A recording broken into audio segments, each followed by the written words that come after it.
अवलाना चाहिए कि स्वामी के उपभोग योग्य पदार्थ हैं, उसमें हमारा ऐसा मन चल गया, वो अनुचित है और ऐसा अपराध मेरे से पुनः न हो।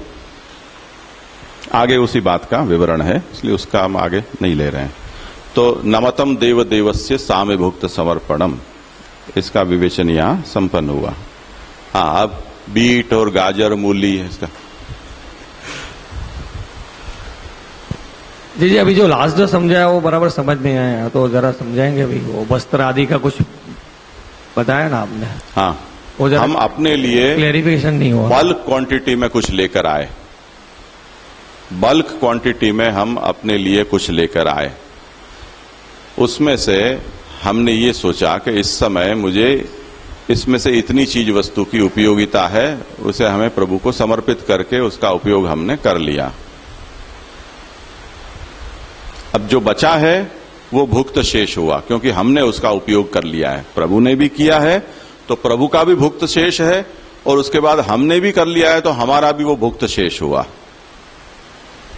और केवल प्रभु के विचार से वो हम वस्तु लेकर नहीं आए हैं, इसलिए उसमें से पार्शियली उपयोग करने पर हमारी भी भुक्त शेषता उसमें हो रही है।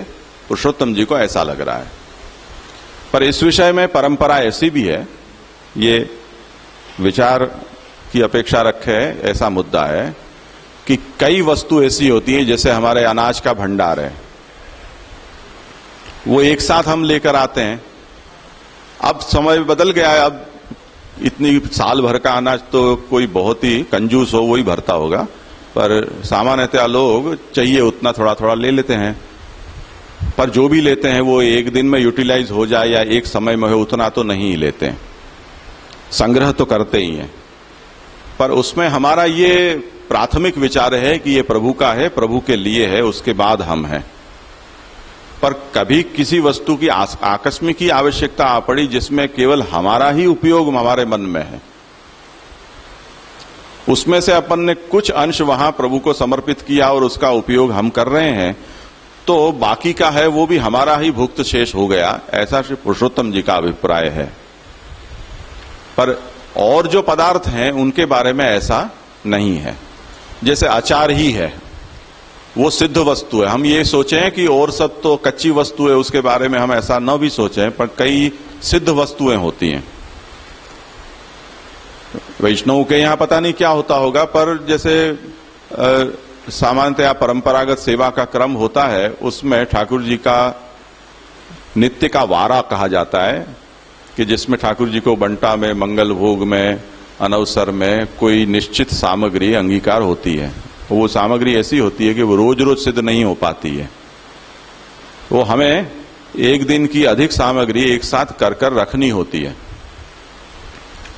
जैसे मंगल भोग में हमने ठोर या सेव के लड्डू या जो भी प्रणाली का अनुसार आते हो वो हमने सिद्ध कर कर ठाकुर जी को भोग में धरे, और महाप्रसाद जब लिया तब हमने उसको महाप्रसाद में ले भी लिया है। अब वो वारा में जो है वो तो अभी भी राजभोग, उत्थापन के समय के बाद शयन की सेवा और अगले दिन के मंगला की सेवा, वहां तक का भी वो सब अभी स्टॉक है जमा, जिसमें से प्रभु को कुछ समर्पित कर कर हमने उसका प्रसाद भी ले लिया है। आया ना समझ में? पर ये सब चीजें ऐसी हैं कि जिनके बारे में हमारे मन में प्रमुख विचार प्रभु के समर्पण का है। इसके कारण प्रभु उसे हमें अंगीकार कर कर देते हैं तो वो भगवत दत्त प्रसाद है, ऐसी बुद्धि उसमें हो सकती है। पर एक्सक्लूसिवली जिसके बारे में हमें अपने ही उपयोग का विचार है, फॉर एग्जाम्पल कोई मेहमान आ पड़े, अचानक हमें कुछ अधिक सामग्री सिद्ध करनी पड़ी, उस समय हमने ये सोचा कि अब शाम को फिर से न करना पड़े, इसलिए अभी एक साथ थोड़ा ज्यादा कर लेते हैं। उसमें से हमने मेहमान के लिए जितना आवश्यक है उतना ठाकुर जी को अंगीकार कराया, बाकी की सामग्री शयन भोग या अन्य समय के लिए हमने बचाकर रख ली। अब पुरुषोत्तम जी को लगता है कि इसमें गड़बड़ी है, इसमें आप कुछ शॉर्टकट लेने जा रहे हो ऐसा लग रहा है। तो अच्छी बात है कि ऐसा न किया जाए। दूसरी बात देखो, कुछ वस्तुएं ऐसी होती हैं कि बासी होने पर अच्छा स्वाद देती हैं, ताजी कम स्वाद देती हैं। तो पुट्टी मार्गी की परंपरा में ऐसा रहा है कि जिस दिन ठाकुर जी राजभोग में कढ़ी अरोगे, वो कढ़ी शयन भोग के लिए उसमें से बचाकर रखनी चाहिए, और वो भी मिट्टी के पात्र में, जिससे कि वो रात्रि शयन भोग होने तक वो अच्छी गाढ़ी हो जाए, थोड़ी खटास वटास भी उसमें आ जाए, तो उसका स्वाद अच्छा आता है। तो जब जब भी ठाकुर जी राजभोग में कढ़ी अरोगते हैं, वो अरोगने के बाद हम भी उसका प्रसाद राजभोग के बाद लेते हैं, पर एक बटेरा कढ़ी का शयन भोग के लिए बचा के रखा जाता है। ये प्रणालिका में लिखा हुआ है। अब ये जो बचाया हुआ है, वो इसमें से प्रभु को वो स्वाद प्राप्त हो, तामस वाला यात यामम, वो तामस वाला स्वाद प्रभु भी उसको अंगीकार करें, वो प्रभु सुख के विचार से उसे रखा गया है। उसमें हमारा भोग, ये बात निश्चित है कि हमने ऐसा स्वाद चखा है, तभी हमें ये पता चला है कि वो ज्यादा अच्छा स्वादिष्ट हो जाता है, इसीलिए हम उसको बचाकर रखते हैं। पर रखने के पीछे कारण ये है कि प्रभु को भी वो आत्मन प्रियम, वो प्रभु को भी प्रिय लगे, इसलिए उसको हमने बचा के रख लिया है। तो ऐसे कुछ आपवादिक वस्तुएं हैं कि जिसके बारे में हमारे यहां छूट है। जैसे शीतकाल में सौभाग्य सूंठ होती है, ठाकुर जी को आती है, वो 15 दिन तक चले उतनी सिद्ध हो जाती है। कुछ लोगों की सामर्थ्य होती होगी कि रोज भी करते हो, पर मुझे नहीं लगता है कहीं वो होती होगी। वो 15-20 दिन की हो जाती है, ये सोचकर कि वैसे ही ठंड का मौसम है तो बिगड़ेगी नहीं। बार बार ये झमेला करे कौन, क्योंकि इसमें इतनी 50 चीज वस्तुओं का उपयोग होता है कि उसको पीसते पीसते ही और गिनते गिनते आदमी पागल हो जाए। नोट पेन बाकायदा रखनी पड़ती है, तो वो तुला रखनी पड़ती है, तब जाके वो हिसाब उसका मिलता है। तो ऐसी चीज वस्तुएं वो बार बार तो हो नहीं सकती है, 15-15 दिन की सिद्ध हो जाती है। तो ऐसे में वो, क्योंकि लोक में कौन सौभाग्य सूंठ खाता है, ये तो प्रणालिका में इसलिए हमको नसीब हो गई, वरना हमको वो सौभाग्य सूंठ का सौभाग्य कब मिलता। प्रभु अरोगते हैं इसलिए मिलती है। तो ये है कि उसमें प्रभु का ही प्रमुख विचार है, वो चलता है। पर जैसे गुजराती लोग करते हैं, ऐसा हमारे यहाँ नहीं है कि वो दाल ढोकली रात को शयन भोग में रखी तो दूसरे दिन मंगल भोग में भी वो खाएं। गुजराती लोग तो उसको स्वाद से खाते हैं कि रात को दाल ढोकली ही है वो रखी रहती है, फिर वो थिक होके और दूसरे दिन भी वो नाश्ता में खाते हैं। बने तो वो 2 दिन तक भी खा जाएं, ज्यादा बच जाए तो पर ऐसा नहीं है, दिन का रात में चलता है, रात वाला दिन में नहीं चलता है, ये नियम है। समझ में आया? हाँ, और बहुत स्वादिष्ट विषय है ये सब, सबको बड़ा रुचि आ रही है चर्चा में। और दूसरा एक वो क्वेश्चन था स्वामी भक्त का, हाँ, कि भी कोई नौकरी में जा रहा है, सुबह में जल्दी जाना है, उसको टिफिन साथ में लेके जाना है, तो सुबह में तो राजभोग नहीं आते, ठाकुर जी जगह भी नहीं रहते वो कभी भी, तो वो ठाकुर जी के लिए वो सुबह में बना के रखते हैं सब जो भी लाते हैं, उसमें से टिफिन लेके जाता है, फिर वही ठाकुर जी को भोग 12 बजे आते हैं, उसको पता है कि भाई भोग 12 बजे आएगा, फिर वो टिफिन 1 बजे खाएगा ठाकुर जी को भोग आने के बाद। हाँ, तो वो उसमें क्या, वो आगे पुरुषोत्तम जी उसका जवाब दे देंगे। हाँ, पुरुषोत्तम जी सब समझाएंगे। थोड़ी सी धीरज। हाँ हाँ जी जे सर्व वस्तु समर्पण की बात है कि सब वस्तुएं समर्पण करनी चाहिए, तो ये तो अन्न देख की बात हुई। अभी वस्त्र अलंकार की बात करें तो अलंकार जैसी चीजें हैं जो हम स्त्रियां पहनती है, तो वो पहले ठाकुर जी को, हम भी पहनते हैं, हाँ पहनते हैं, तो वो पहले ठाकुर जी को अंगीकार करा के फिर हम धारण करते हैं। तो वो सब परचेज, ड्रेस वगैरह तो हम ऐसी चीजें है कि धरा नहीं सकते, तो पहन क्या के चीज? ड्रेस, जो ड्रेस, कपड़े वगैरह, तो वो तो धरा नहीं सकते, तो फिर हम पहन के ठाकुर जी के सन्मुख होते हैं, तो इस तरह से समर्पण करते हैं। मगर ये सब चीजें ऐसी है जैसे कि हम खुद पहले चेक करते हैं कि हमको कैसा लगता है, ऐसा चेक करके हम लाते हैं, तो फिर वो ठाकुर जी के सन्मुख कैसे समर्पण कर वो सकते? परीक्षण ही हो गया ना पीछे एक तरह का। हाँ ठीक। क्योंकि ठाकुर जी को अगर हमारे चेक हुआ ड्रेस पहनाए, ऐसा तो नहीं होता है, हम तो पहन के ही जाते हैं। नहीं, अलंकार के बारे में वो सब, अलंकार के बारे में वो कभी ऐसे गले में लगा के भी देखते हैं, हाथ में चूड़ी वगैरह तो पहन के देखते हैं, तो ऐसा ठाकुर जी कहाँ अपनी चूड़ी पहनते हैं, चुप धराते थे ना कड़ा जैसे, सन्मुख धरते हैं। हाँ, वो उनको सन्मुख किया जाता है। श्रीअंग पे धराने की प्रणाली अपने साइज के तो ठाकुर गांधी जी जी ऐसे पे विराजते हो तो हाँ। सन्मुख कर सकते हैं, धराए नहीं जाते हैं, सन्मुख किए जाते हैं। माला वगैरह हो तो नहीं धरा जा सकता, गांधी जी पे ऐसे नहीं धरा अगर सकते। पहनी हो तो फिर नहीं होना चाहिए। हाँ, माला तो देख के ही पता चलता है, उसमें पहनने की क्या जरूरत होती है। अगर नहीं होती है। पहनी हो तो नहीं धराए, मगर परीक्षण के लिए तो हाँ। परीक्षण का भाव उसमें रख लेना चाहिए। मोबाइल का नया मोबाइल लिया हो तो आज ऐसी भी कई चीजें हैं जैसे कि जो चीज हम डायरेक्टली जैसे ठाकुर जी को विनियोग भी नहीं करा सकते, ठाकुर जी नहीं, के मोबाइल के बारे में ये नियम है कि जब तक ठाकुर जी का मिस कॉल ना आए तब तक उपयोग नहीं किया जाना चाहिए। तो तब तक यूज नहीं कर नहीं चाहिए। ऐसे कितनी चीजें हैं जो डायरेक्टली हम विनियोग नहीं करा सकते या ठाकुर जी के सन्मुख वो भी सब नहीं आएगा। हाँ, पुरुषोत्तम जी पर विश्वास रखो।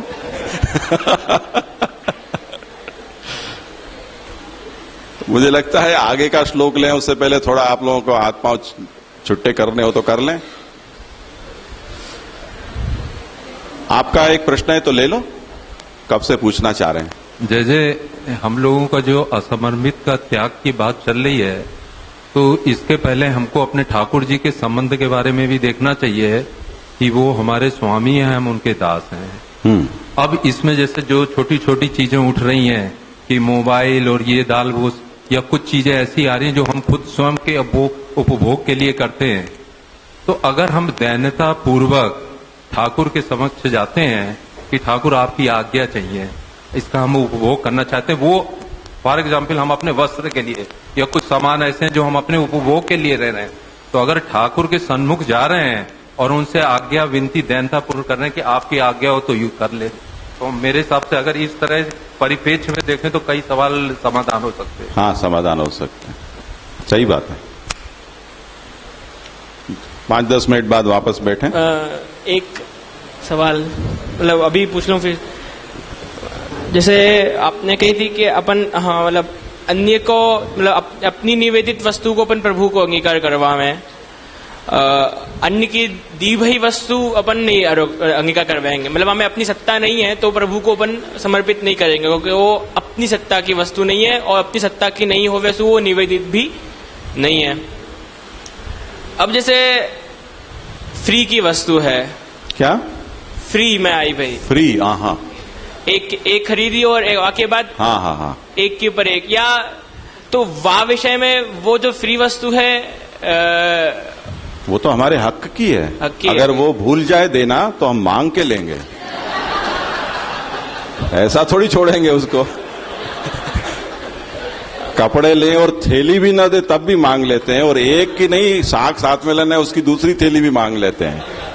वो हक दुकानदार भी मान्य करता है, तो वो जानता है कैसा ग्राहक है, वो पहले से ही 2-3 थैलियां हमको गिफ्ट कर देता है कि ले जाइए बहन जी, इसमें आप शाक ले आना, उसके अंदर आप भाजी ले आना। फ्री के चक्कर में ज्यादा और ज्यादा ले लेते हैं। हाँ, वही तो कह रहा हूँ। और अब ऐसे कोई माने ग्राहक मतलब दुकानदार ने कोई डिसाइड नहीं किया गया एक के बाद मतलब एक लो तो दूसरा फ्री, पर अपन ने एक वस्तु खरीदी और अब दूसरी वस्तु अच्छी लगी, देख रहे हैं अपन तो, लेकिन कभी कभी देखो जाए कि दुकानदार कहे कि ये चलो ले जाओ, अब वो में तो मतलब अपनी सत्ता कैसे वाकू अपन स्वीकार करेंगे, क्योंकि जैसे ये वैसे ही लगे है क्योंकि अपन ने खरीदी नहीं है, वो खाली एक दुकानदार ने कह दी कि ये आप रख लो, और यही विषय में अपन कोई दूसरी ले में कि कोई मेरो पहचान को नहीं है लेकिन वो मेरे को आके कहे कि ये ले लो, दोनों एक जैसी ही लग रही हैं।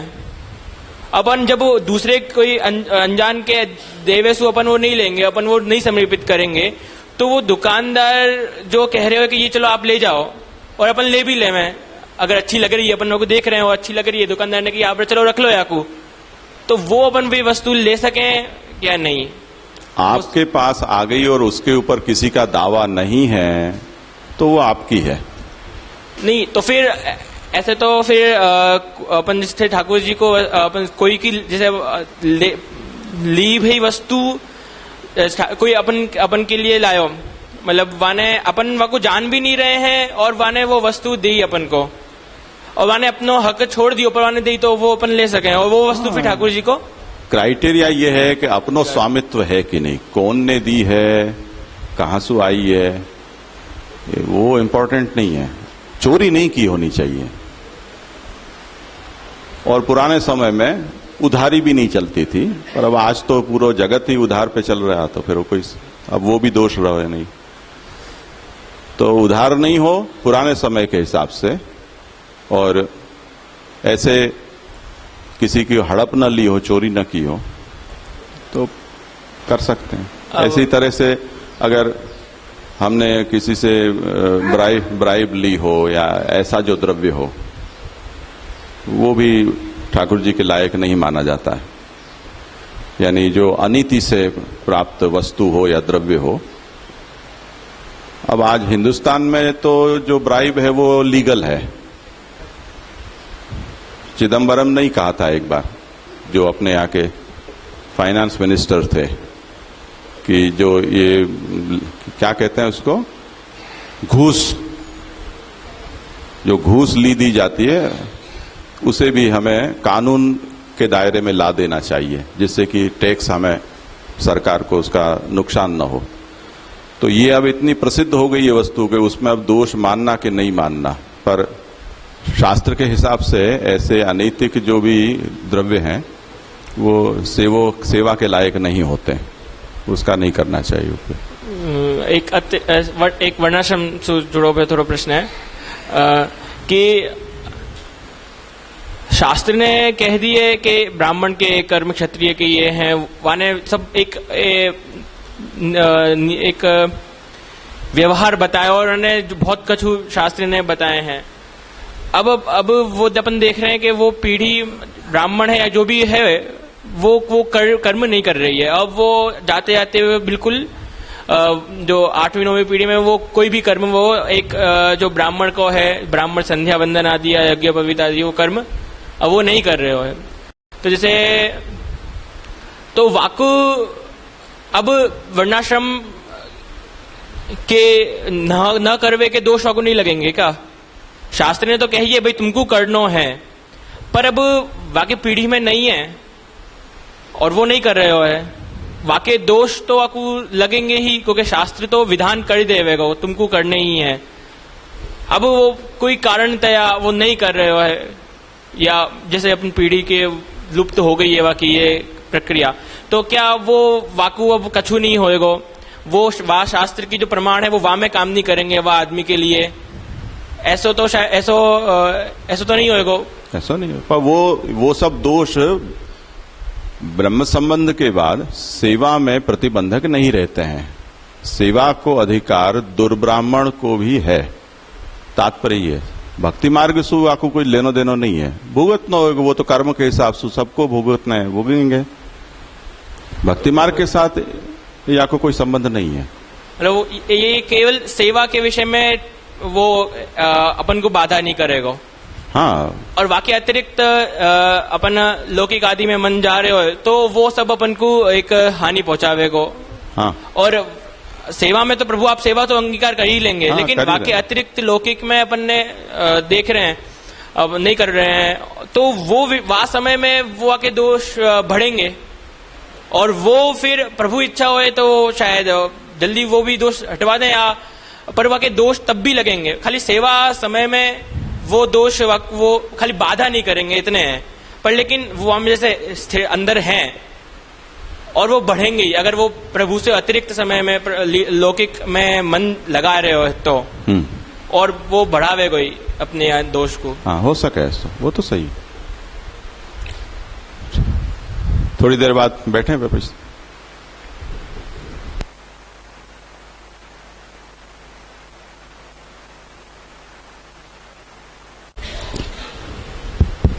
हेलो, हाँ, मैंने बंद करू है तो कर।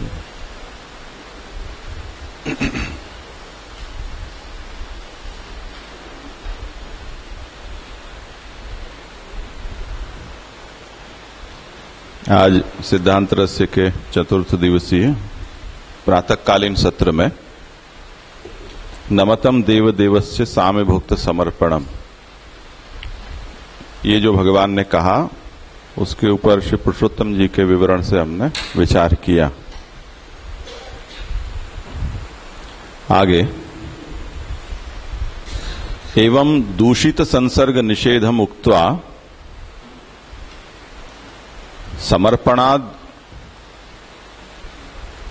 समर्पणादूषण प्रकारम आहु तस्माद इति। दूषित का संसर्ग यानी साम्यभुक्त, साम्यभुक्त का समर्पण भगवान को नहीं करना चाहिए। उपयोग में ली गई चीज वस्तुओं का उपयोग पुनरुपयोग भगवत कार्य में नहीं करना चाहिए, ऐसा निषेध आगे बतलाया। अब समर्पणादूषण प्रकारम आहु, समर्पण में जिस तरह से दूषण न हो ऐसा प्रकार आगे समझाया जा रहा है। ये दूषण कौन सा? साम्यभुक्तता का तो निषेध हो गया उसकी समर्पण का, अब और कोई दूषण का प्रकार न आए उसके लिए हमें किस तरह से समर्पण करना चाहिए इस बात को आप समझाते हैं। तस्मात् आदौ सर्व कार्य सर्व वस्तु समर्पणम, इसलिए आदौ यानी आरंभ में ही, शुरुआत में ही, सभी कार्य की शुरुआत में सभी वस्तु का समर्पण कर देना चाहिए।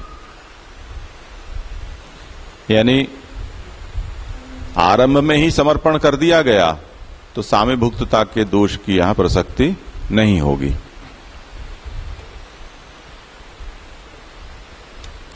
इसे समझा रहे हैं। यस्माद असमर्पित संसर्गः साम्यभुक्त समर्पणंच अयुक्तम, क्योंकि यहां जो यस्मात कहा इसमें ये जो तस्मात पद है वो यस्मात की अपेक्षा रखता है। यत्तदोर नित्य संबंध, इस न्याय से तो जब तस्मात कहा है तो हमें ये सोचना होगा कि तस्मात क्यों,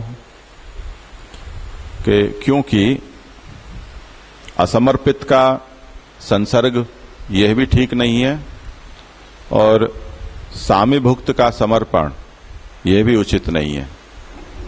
ऐसी स्थिति में तस्मात् सर्वस्मिन् वैदिके स्मार्ते लौकिके च कार्ये आदौ ततः प्रागेव, यानी हमें सभी कार्य के आरंभ में ही, सभी कार्य कौन से?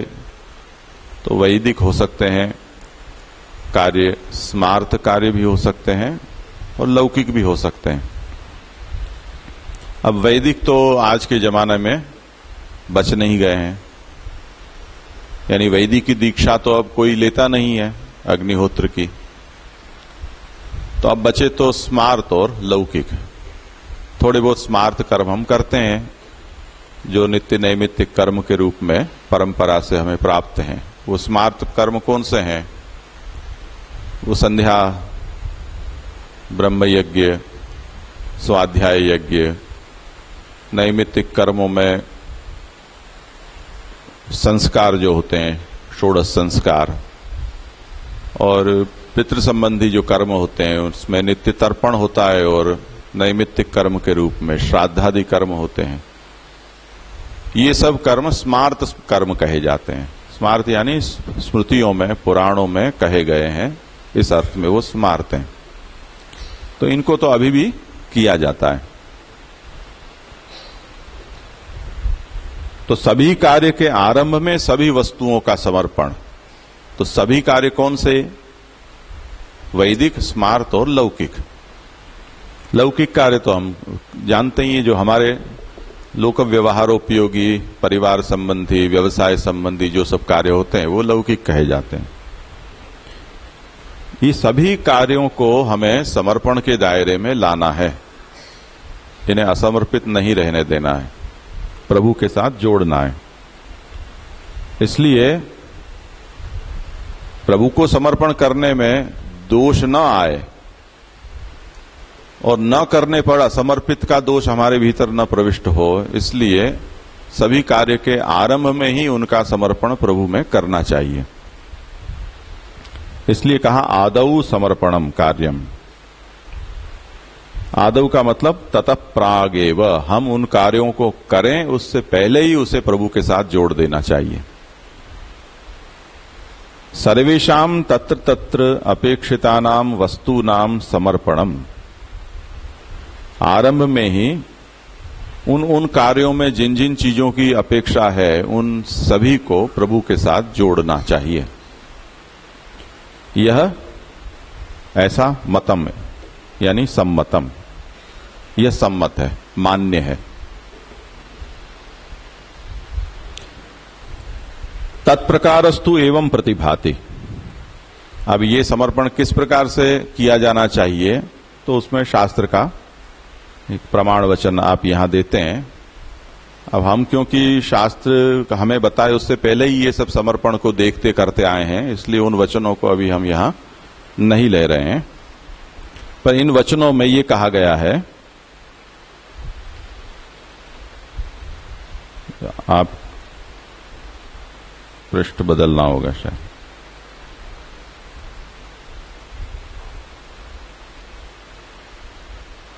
स्वस्य। इन वचनों में यह कहा गया है कि स्वस्य भगवद आज्ञाकारित्वम श्रौत स्मार्त कर्मणाम भगवद आज्ञा प्राप्तत्वंच अनुसंधाय। आपने ये कहा कि सभी कार्यों को प्रभु को समर्पित करना चाहिए उनके आरंभ में ही। उन कार्यों में वैदिक कार्यों को भी गिनाया गया और स्मार्त कार्यों को भी गिनाया गया। लौकिक तो आप नहीं कहोगे तब भी हम करेंगे ही, उसको तो छोड़ नहीं सकते। अब हमें जो भार रूप लगते हैं वो ये वैदिक कार्य हैं या स्मार्त कर्म है। उसमें हम ये कहेंगे कि जब हम भगवदी हो गए, भक्त हो गए, समर्पित हो गए, तब ये अतिरिक्त भार हमारे ऊपर आप क्यों डाल रहे हो? अच्छा होता कि उनको भी दोष रूप मानकर उनसे भी मुक्त कर देते। सब दोष के साथ ये दोष भी जाए तो बड़ी राहत हो जाती। पर इतनी उदारता नहीं है, थोड़ी क्रूरता भी यहां है, दुराराध्यता यहां भगवान ने भी अपनी बतलाई है। क्यों? ये सब वचन जो आगे बतलाए गए हैं वो भगवान के वचन हैं। उन वचनों में ये कहा गया है कि भगवद आज्ञाकारित्वम श्रौत स्मार्त कर्मणाम भगवद आज्ञा प्राप्तत्वंच। ये जितने भी वचन हैं उसमें ये कहा गया है कि श्रौत स्मार्त कर्म मेरे भक्त को भी करने चाहिए, ऐसी भगवान की आज्ञा है। तो भगवद आज्ञा से प्राप्त होने के कारण इन कर्मों को भी हमें कर लेने चाहिए। स्वधर्मत्वाच्च, आगे दो पंक्ति के बाद। और यहां विष्णु धर्मोत्तर जो पुराण है उसमें ये बात भी कहा गया है कि इन धर्मों को हमें अपने स्वधर्म मानने चाहिए। तत्करणार्थम भगवद विज्ञप्तिम कृत्वा तत्संभारान संभृत्य कर्म करणार्थम पुनराज्ञाम प्रार्थ्य महापाकादेहे समर्पयितुम अशक्यत्वात् मनसा वाचा च समर्पणम कुर्यात्। ये देखो, बहुत ही धरातल पर आकर पुरुषोत्तम जी हमें मार्गदर्शन कर रहे हैं, हमारे स्तर पर बैठकर। क्या आज्ञा कर रहे हैं कि भगवान ने ये कहा है कि श्रुति स्मृति ममैवाज्ञे यस्ते उल्लंघ्य वर्तते आज्ञोच्छेदी ममद्रोही मद्भक्तोपि न मे प्रियः। वेद और स्मृति पुराण आदि वो मेरे आंखों के समान है, मेरी दो आज्ञाएं। और मेरा भक्त भी अगर इन धर्मों का पालन नहीं करता है तो मेरी आज्ञा से विरुद्ध आचरण करने वाला मेरा द्रोही वो कहा जाएगा। आज्ञोच्छेदी ममद्रोही, ऐसा मेरा भक्त है तब भी मुझे वो प्रिय नहीं है। तो भगवान का भी इन कर्मों के बारे में आग्रह है। तो भक्त को, जो भक्त नहीं है वो तो इनको ही अपना स्वधर्म मानेंगे कि हमारे जीवन का यही ध्येय है, यही लक्ष्य है, यही हमारी प्रवृत्ति है। इसलिए वो उस शास्त्र को ही आज्ञा मानकर या उसी में अपने योगक्षेम को मानकर वो करता रहेगा। पर भक्त जब ये करेगा तब उसे इस तरह से करेगा कि ये सब शास्त्र भगवान की आज्ञा के रूप में हमें प्राप्त हुए हैं, और जैसे समर्पण की आज्ञा हुई है, सेवा की आज्ञा हुई है, उसी तरह इन धर्मों को का पालन करने की भी भगवान की ही आज्ञा है। ऐसी सेवक भाव से वो इन श्रौत स्मार्त कर्मों को अभी पालन करेगा। तो अब जब ऐसे कर्म उपस्थित होंगे तब हमारा क्या कर्तव्य बनता है कि तत्करणार्थम भगवद विज्ञप्तिम कृत्वा, भगवान को ऐसे कर्म उपस्थित होने पर विज्ञप्ति करनी चाहिए, आज्ञा मांगनी चाहिए। कैसे आज्ञा मांगनी चाहिए कि जैसे पांडवों के प्रसंग में आता है कि जब युद्ध वगैरह शुरू नहीं हुआ था और कौरव हस्तिनापुर थे, पांडव आदि हैं वो अपने जगह पर थे, वो कौरवों से पृथक अपना राज्य चलाते थे। तब कुछ लोगों ने कहा युधिष्ठिर को कि आप ऐसे सम्राट हैं कि आप राजसूय यज्ञ कर सकते हैं। राजसूय यज्ञ के लिए ये आवश्यक होता है कि वो चक्रवर्ती हो, सभी जो छोटे मोटे राजाएं हों वो युधिष्ठिर को राजा के रूप में स्वीकारें, उनके आधिपत्य में आ जाएं, उनके छत्र के नीचे आ जाएं। ऐसी मान्यता युधिष्ठिर की हो तभी वो राजसूय यज्ञ कर सकते हैं। ऐसा यज्ञ के अधिकार के बारे में निर्णय दिया गया है। ये तो बहुत बड़ा संकल्प है। छोटे मोटे यज्ञ हवन तो वो अपने नित्य नैमित्तिक कर्म के रूप में करते ही होंगे, पर ऐसा यज्ञ कि जिसमें और लोगों के भी अधिपति वो बन जाएं और उनका आधिपत्य वो सब स्वीकारने लग जाएं, ये बड़ा संकल्प है।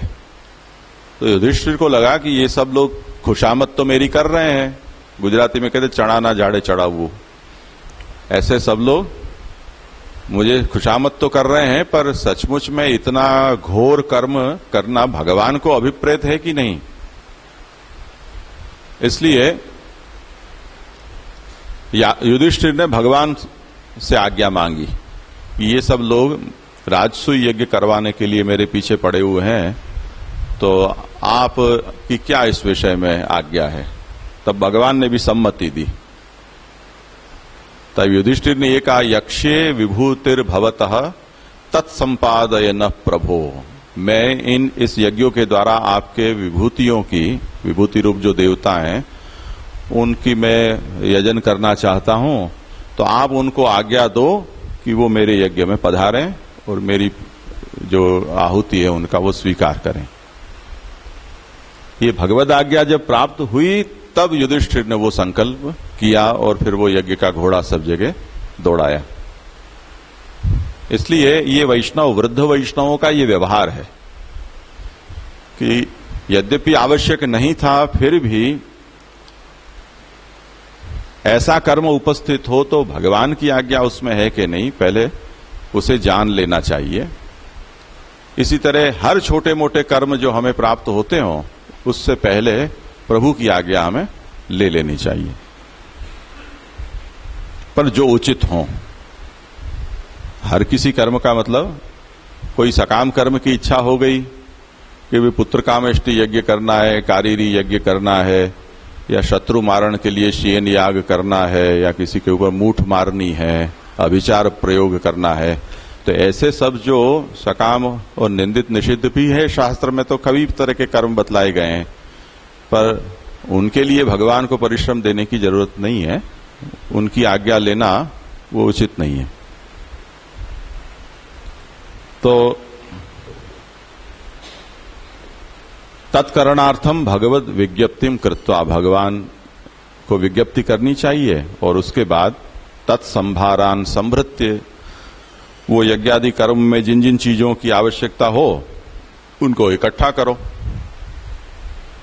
इकट्ठा करने के बाद कर्म करणार्थम पुनराज्ञाम प्रार्थ्य, अब सब चीज वस्तु यज्ञ ऐसे बड़े कार्य होते हैं, वो मिनटों में तो उसकी चीज वस्तु इकट्ठी नहीं होती हैं।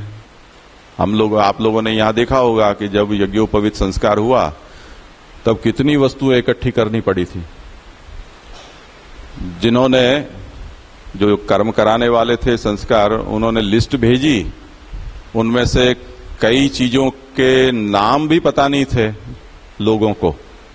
लिस्ट हमने दे दी कि ये सब चीज लेकर लाएं, पर वो वस्तु क्या होती है वो पता नहीं हो तो लाएं कहां से। छाड़ बाड़ और जने क्या क्या ऐसे सब औषधियां थी। तो कई दिन उसमें बीत गए, उन सब चीजों को लाना, उनकी क्वांटिटी निर्धारित करना। तो चलो सब इकट्ठा हो गया, अब सब संभार यानी आवश्यक चीज वस्तुएं उनको आपने अपना भंडार में भर ली। अब कर्म करने का अवसर आया, जिसे मुहूर्त कहते हैं।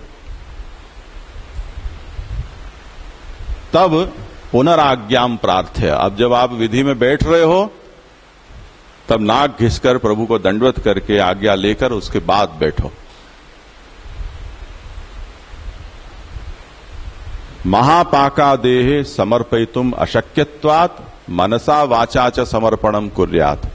अब आपका कर्म बड़ा है, 2-5 हजार लोग आएंगे, उसमें जाति के लोग भी आएंगे, उनके लिए भी आपको कुछ आगता स्वागता करनी है, खाने पीने की व्यवस्था। अब उन सब का समर्पण तो आप प्रभु को कर नहीं पाओगे, तो कैसे होगा?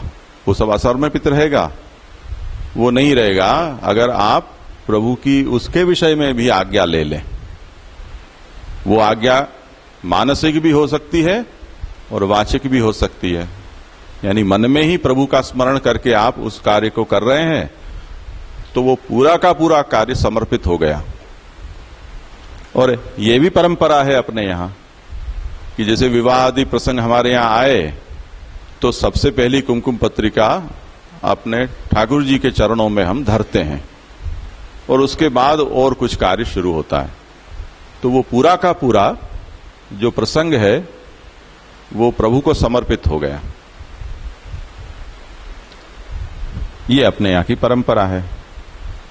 तो संभव हो तो वाचिक रूप से, मतलब अच्छी बात यह है कि जिन जिन चीज वस्तुओं का उपयोग उस कर्म में होने जाने वाला है उनमें से जिन चीजों का प्रत्यक्ष समर्पण प्रभु को हो सके तो उसे करना चाहिए।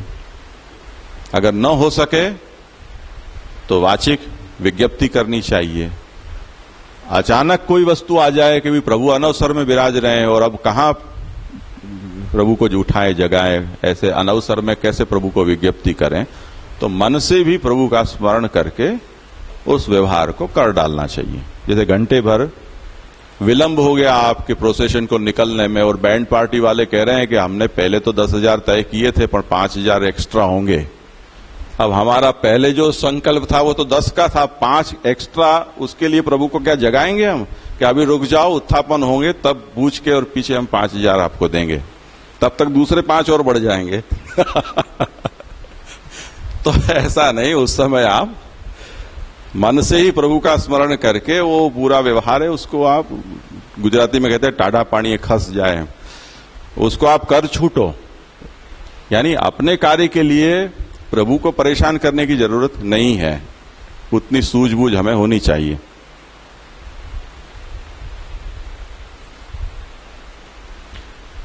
इसी तरह श्राद्धाद्यर्थे स्वल्पे पाके तु प्रत्यक्ष वस्तु नाम सिद्धा नाम एवं समर्पणम कुर्यात। श्राद्ध आदि कर्म ऐसे होते हैं जो शास्त्रीय कर्म है पर उसमें इतनी बड़ी क्वांटिटी में कुछ नहीं होता है। वो एक अतिरिक्त गोग्रास निकलता है और एक जो जिनका श्राद्ध है उनको भोजन कराया जाता है और एक पत्तल होती है वो निमंत्रित ब्राह्मण की होती है, जितने हो 2, 4, 5, तो उतना तो हम अपन ठाकुर जी को अंगीकार करा के ही वो कर्म को कर सकते हैं। और दूसरा ये है कि अन्य कर्मों में वो कर्म का काल ऐसा होता है कि सेवा के काल के साथ वो क्लेश होता है। वे इतने बजे का मुहूर्त है, अब उस समय ठाकुर जी अभी जगे भी नहीं हो, यह भी संभव है। पर श्राद्ध का काल तो बड़ा अनुकूल है, मध्याह्न के बाद ही श्राद्ध आरंभ होता है, तो तब तक तो ठाकुर जी के अनुसार भी हो जाते हैं, तो भोगादि सभी सामग्री बड़े आनंद से समर्पित कराकर श्राद्ध किया जा सकता है। एवं लौकिके भी पूर्वम कृत्वा पश्चात तत्कार्यम कुर्यात, जितने भी लौकिक कार्य हों उसमें भी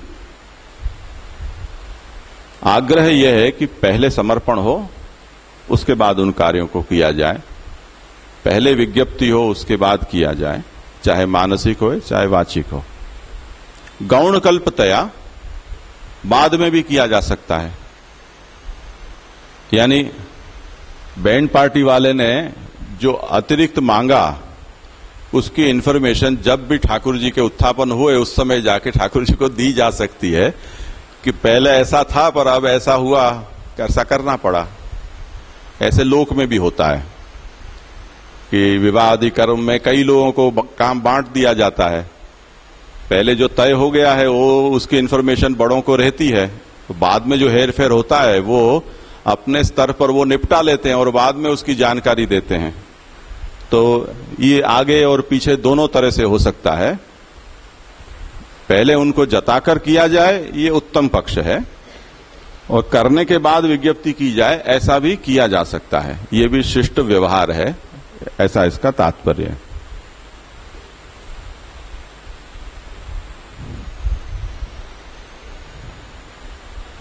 अब कहते हैं कि विज्ञापने समर्पण व्यवहारा भावात नैवम, तो कहते हैं इति न शंक्यम। आप तो ये कह रहे हो कि बोल दिया तो समर्पण हो गया, ये क्या बात हुई? विज्ञप्ति अलग चीज है और समर्पण अलग चीज है, तो विज्ञप्ति को समर्पण कैसे माना जाएगा? तो कहता है कि माना जाएगा, विज्ञप्ति भी समर्पण है।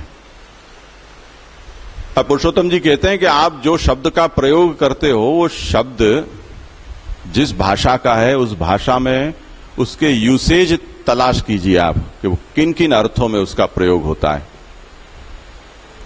और भगवान ने जो शब्द का प्रयोग किया है उसके भी यूसेज आप चेक कर लीजिए कि समर्पण का मतलब विज्ञप्ति या निवेदन होता है कि नहीं, उसके वो दृष्टांत दे रहे हैं।